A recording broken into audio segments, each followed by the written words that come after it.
ladies and gentlemen, I'm Gene Okerlund, and I'd like to welcome you to WCW Nitro. Hey guys, welcome into Reminiscing with Shady, Episode 7, and the gameplay I got for you guys today is some WCW Nitro. Now, I haven't mentioned this before, but back when I was, 11, 12, 10-ish, I used to watch WCW wrestling. I kind of quit watching it when I was 12 or 13, just lost interest, got other activities, and just didn't watch. And I'll occasionally, if it's on and I'm not doing anything, just watch a little bit of it, because, those guys are just talented people, talented actors, I should say. Not necessarily athletes, but some of the stuff has to hurt, even if it is fake, just saying. Like, all those flying moves and landing, that has to hurt at least a little bit. But anyway, WCW Nitro was released by THQ in January of 1998 for the PlayStation, and then it was the month after, I believe, released for the Windows. It was then later released a year later in February of 99 for N64. WCW Nitro's was kind of applauded for its large rosters. It had 20 wrestlers, which was kind of unheard of at the time. And it also had an innovative control scheme.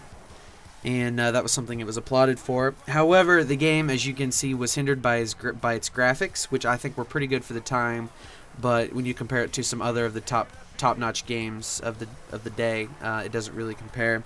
And it also had some serious glitching, as you guys will notice. The audio glitches out on the first and third matches, I believe, and in the Hollywood Hulk Hogan match, which is third, there's also some video distortion and whatnot, and those are known glitches with the game, so those aren't actually with the video itself, but with the game.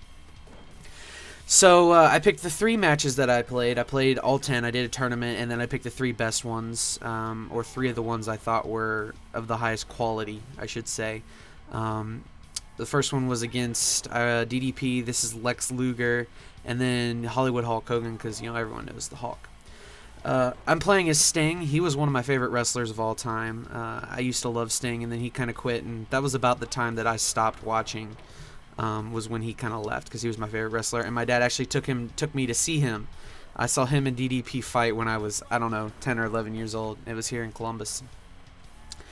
You'll notice I do a lot of power bombs right after getting knocked down or the other person getting knocked down. That's because that's how you win, because again, the control scheme is flaky. It was one of the things that they talked about, and there's a certain window and code where you can do a power bomb, and it's the most effective move. But I got this game. This is actually the first game my dad ever bought me himself, without consulting my mother. This was the first game he bought me after the divorce. He bought me a bunch of toys to play with when I was at his house, and then eventually he bought me a PlayStation to go along with what my mom had, and I'd never traveled with my mom's PlayStation. This was the first game he bought me, so I had this, and I think I had Crash at that time, and I hadn't gotten into Madden yet, but I had played this and Crash and Spiral and Croc and all that stuff. But this game, as you guys can see, it's fun. It really is. It's just ridiculous and it's fun. And I played this actually originally on a little 13-inch color TV that was in his kitchen in the penthouse, as we called it. What it really was a crappy but cheap apartment above a 2-story garage. We called it the penthouse. I don't know why we called it the penthouse, because it made it sound better, I guess. But I would sit in the kitchen for a long time and just play this. And here I go. Sting's signature move. It's the only signature move I know. It's the Scorpion Deathlock. It's a down square X square on the PlayStation, and it's just you gotta be at his feet and he's gotta be flashing red. That's how you do that move. But that's the only one of the special moves I really know, to be honest. But yeah, I was looking for this game for a while, and actually I wanted to do this first, or near the more towards the beginning, even though we're still probably in the first 10% of all the games I've got. I should probably show you guys a box, but this is a game that I just remembered playing this. I just started reminiscing while playing this, which was kind of the goal of the series, to give you guys entertaining background on me that I haven't really shared before.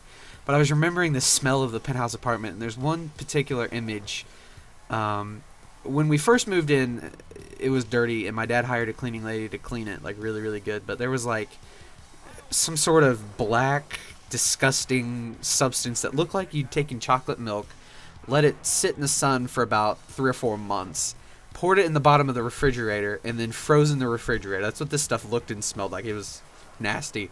When we were cleaning it out, I literally, and I'm starting to, like, almost vomit right now remembering the sight and smell of this. I swear I vomited like 3 times in like 5 minutes after seeing that. Like one time, okay, I'm good. Look at it again, blah. Okay, I'm good. Look at it again, blah. And oh, it was just disgusting. But this was something I had for a very long time. I had this until about 2003, 2004, whenever it was. And right here, the game actually glitches out. This is another glitch. I get stuck in the corner, and I thought I was going to lose this match. Because I get stuck in the corner, but I end up, I'm able to recover and whatnot and get out of the corner. See, I'm stuck right here. You see me trying to get over to him, but I'm stuck. So I've just decided, all right, well, I'm just going to heal up. And then he comes over, and then I sit and I'm back in the corner again. Oh, it's hilarious. And then he finally gets me out, and then I kick his ass. So, but right here is where I get out of it. But I just, oh, man. This game is just a favorite of mine, and I enjoy playing it. It was really cool because you can, if you press select during the match, you can actually call in someone to help you. But granted, I didn't need it in any of these matches, and the other person will generally call their person in, and then you'll get your ass kicked, and then you lose. So I always wait on the computer to call in the person before I do it. So. I'm sorry, I'm a little under the weather, but Hulk makes a mistake there of trying to pin me instead of recovering, and then it's over there because I just do the Scorpion Deathlock right here, and then that's the game, y'all. I hope you enjoyed this episode of Reminiscing with Shady, because as everyone knows, I certainly did.